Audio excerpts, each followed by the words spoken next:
Good morning students.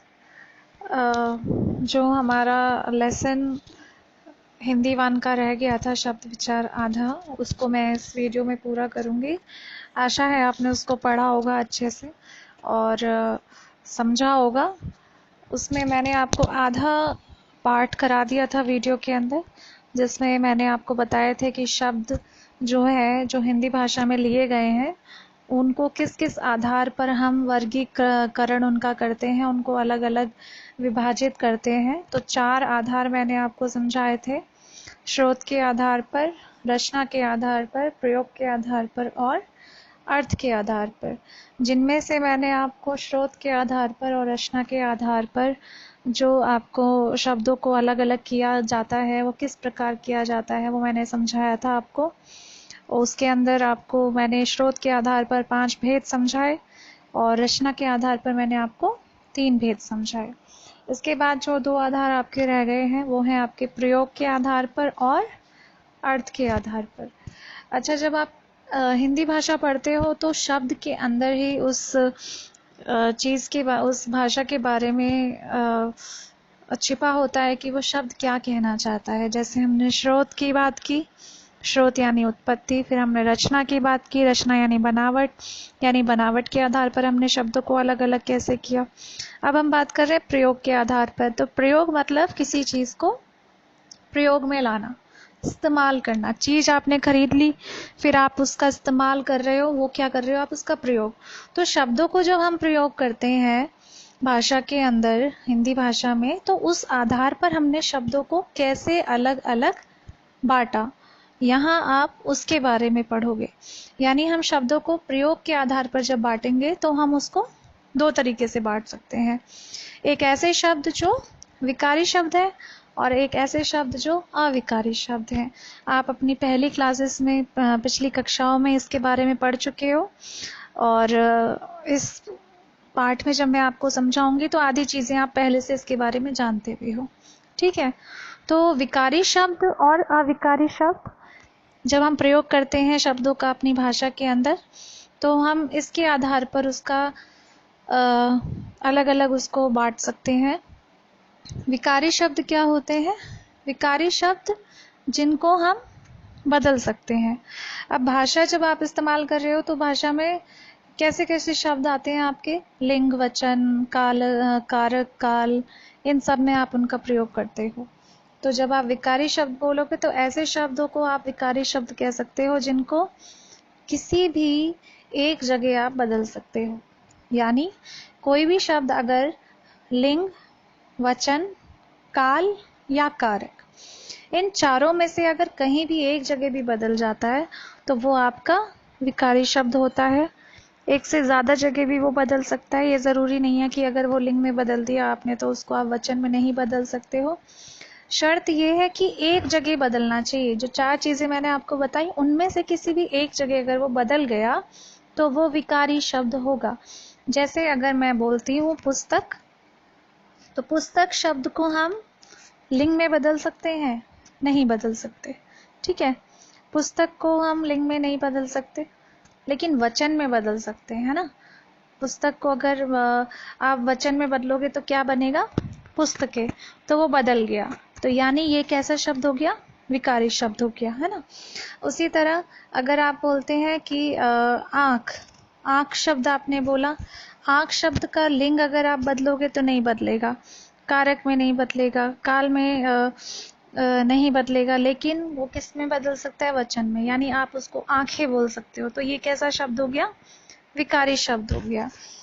अच्छा, इसमें आप कैसे पहचान कर सकते हो कि ज़्यादातर शब्द जो संज्ञा, सर्वनाम, विशेषण और क्रिया, ये जो शब्द होते हैं ये आपके क्या होते हैं? विकारी शब्द होते हैं। यानी जितने भी संज्ञा के अंदर जो शब्द आते हैं, जितने भी सर्वनाम के जो शब्द होते हैं, या विशेषण शब्द जो होते हैं, या क्रिया शब्द जो होते हैं, वो सारे विकारी शब्द होते हैं। यानी उनको आप किसी ना किसी रूप में बदलाव कर सकते हो। जो 4 जगह मैंने आपको बताई, लिंग, वचन, काल और कारक। ठीक है, उसके बाद अविकारी शब्द क्या होगा? उसी का ऑपोजिट हो जाएगा, उसका विलोम हो जाएगा। यानी जो नहीं बदल सकते वो अविकारी शब्द। यानी जो जिस रूप में है शब्द उसी रूप में प्रयोग किए जाते हैं। आप उन्हें लिंग या वचन या काल या कारक किसी भी जगह आप उनको बदल नहीं सकते। जैसे अगर मैंने बोला हमेशा, एक शब्द बोला हमेशा, हमेशा शब्द ऐसा है कि आप ना तो उसको लिंग में बदल सकते हो, स्त्रीलिंग पुल्लिंग में कहीं नहीं बदल सकते, ना ही आप हमेशा शब्द में वचन, एक वचन बहुवचन में कहीं नहीं बदल सकते। हमेशा है तो आप हमेशा ही बोलोगे उसे। या कारक में भी नहीं बदल सकते। कारक मैंने आपको पढ़ाए हैं कक्षा 5 में, आप लोगों ने पढ़े होंगे, आपके टीचर्स ने पढ़ाया होगा। तो कारक में भी वो नहीं बदल सकता और काल पे भी नहीं बदल सकता। यानी हमेशा है तो आप उसको भूतकाल या वर्तमान काल या भविष्य काल किसी भी वाक्य के अंदर प्रयोग करते हो तो वो ऐसा ही रहेगा। जैसे काल का एक एग्जाम्पल अगर मैं देती हूँ आपको कि मैं हमेशा स्कूल जाती हूँ, है ना, मैं हमेशा स्कूल जाती हूँ, मैंने ये एक वाक्य बोला। अब इसी वाक्य को मैं थोड़ा बदल देती हूँ, मैंने बोला मैं हमेशा स्कूल जाऊंगी, है ना। मैं जाती हूँ वर्तमान काल है और जाऊंगी क्या है, भविष्य काल। तो मैंने बोला मैं स्कूल जाती हूँ, मैं हमेशा स्कूल जाती हूँ वर्तमान काल, मैं हमेशा स्कूल जाऊंगी भविष्य काल हो गया। लेकिन हमेशा शब्द दोनों जगह पर ऐसा ही है, मतलब उसमें कोई बदलाव नहीं हुआ है।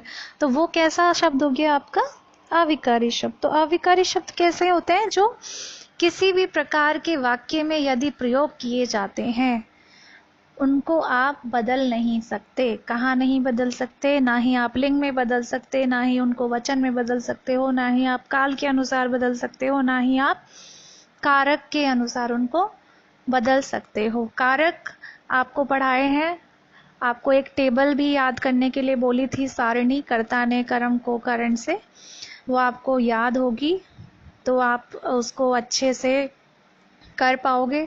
नहीं याद है तो उसको कर लीजिए, क्योंकि कारक बहुत इंपॉर्टेंट चैप्टर है, उसको आपको आना चाहिए। ठीक है। अब कारक का एक एग्जाम्पल अगर मैं बोलती हूँ, जैसे मैंने बोला एक शब्द है के नीचे, है ना, ये कैसा शब्द है, संबंध बोधक शब्द है ना। तो इसमें अगर के नीचे शब्द है तो आप, ये कारक की बात हो रही है ना, तो आप किसी भी वाक्य में अगर इसका प्रयोग करते हो, आपने बोला कि बिल्ली पेड़ के नीचे सो रही है ना, तो आप बिल्ली पेड़ को नीचे सो रही है ऐसा नहीं कर सकते, या बिल्ली पेड़ से नीचे सो रही है आप ऐसे भी नहीं कर सकते। यानी जो के शब्द आया है नीचे के साथ उसको आप बदल नहीं सकते हो, वो वैसा ही रहेगा जैसा आपने उसका प्रयोग किया है। तो ये कैसे शब्द हो गए, अविकारी शब्द। अविकारी शब्द क्या थे, जो संज्ञा वाले शब्द हैं, जितने सर्वनाम है, विशेषण है, क्रिया, वो है विकारी शब्द, यानी उनको बदल सकते हो। और अविकार शब्द क्या हो गए, जिनको नहीं बदल सकते। इनमें क्या क्या आ जाता है, इनमें एक तो क्रिया विशेषण शब्द हैं, जो आपके क्रिया विशेषण के शब्द होते हैं, क्रिया की विशेषता बताने वाले शब्द। उसके बाद संबंध बोधक शब्द जो होते हैं, समुच्चय बोधक शब्द जो होते हैं, या विस्मयादि बोधक शब्द जो होते हैं, ये सारे आपके क्या होते हैं, अविकारी शब्द, यानी इनमें कोई बदलाव नहीं आता। उसके बाद चौथा आधार, यानी चौथा तरीका है, फोर्थ जो एक तरीका है शब्दों को अलग अलग विभाजित करने का, वो क्या है, अर्थ के आधार पर। तो अर्थ के आधार पर आप शब्दों को दो तरीके से बांट सकते हो, है ना। एक हो गया सार्थक और एक हो गया निरर्थक। बहुत ही आसान है ये वाला आधार। यानी जब हम अर्थ की बात करें शब्दों में, तो शब्द दो ही प्रकार के हो सकते हैं, या तो सार्थक होंगे या निरर्थक होंगे। सार्थक शब्द कौन से होंगे, जो शब्द अर्थ देते हों, स प्लस अर्थक, सार्थक, यानी जिसमें अर्थ छुपा हुआ हो। निरर्थक शब्द क्या होंगे, जिनमें कोई अर्थ नहीं होता, नी मतलब रहित हो गया, है ना। तो सार्थक शब्द जितने भी हम भाषा में प्रयोग करते हैं वो सारे सार्थक शब्द ही होते हैं, लेकिन कई बार हम ऐसे शब्दों का प्रयोग भी करते हैं जिनका कोई अर्थ नहीं निकलता। जैसे अगर मैंने बोला मैं खाना वाना नहीं खाऊंगी, तो खाना शब्द आपका सार्थक हो गया, लेकिन उसके साथ आपने वाना शब्द इस्तेमाल कर लिया। तो वाना शब्द का कोई अर्थ नहीं होता, लेकिन आप उसका प्रयोग कर लेते हो। तो कई बार ऐसा होता है कि आप निरर्थक शब्दों का प्रयोग भी कर लेते हो, तो वो ऐसे शब्द हैं जिनका अर्थ कुछ नहीं है लेकिन उनका प्रयोग कर लेते हैं। तो सार्थक जिनका अर्थ हो ऐसे शब्द, निरर्थक जिनका कोई अर्थ नहीं होता। आपकी किताब के अंदर सार्थक शब्द के अंदर भी कई भेद दिए गए हैं, तो आप उसको विस्तार से पढ़ लीजिएगा। मैं सिर्फ आपको नाम से उसको चीज़ को बता दूंगी। तो सार्थक के अंदर भी आपके भेद बताए गए हैं अलग अलग। तो पहला है एकार्थक शब्द, यानी ऐसे शब्द जो सिर्फ एक अर्थ देते हों। दूसरा है अनेकार्थक शब्द, यानी एक ही शब्द लेकिन आप उनको अलग अलग अर्थों में प्रयोग कर सको, ऐसे शब्द। जैसे अनेकार्थी शब्द हम पढ़ते हैं, है ना, जैसे कल बोला मैंने, कल का शब्द का जो मतलब है मशीन भी हो जाता है, और कल का मतलब बीता हुआ या आने वाला कल भी हो सकता है ना।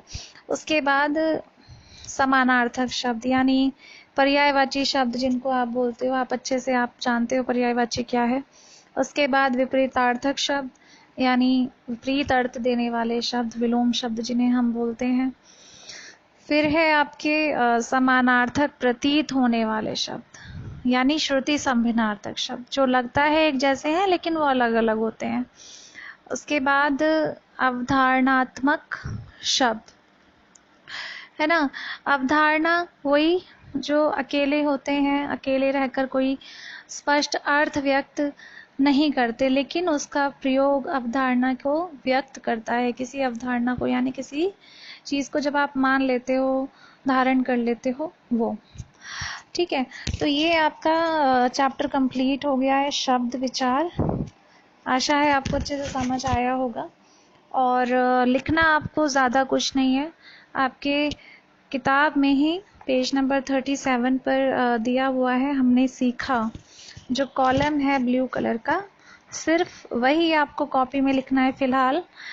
क्योंकि पाठ के अंदर से कहीं से भी हम कुछ भी आपको आपकी परीक्षा में दे सकते हैं।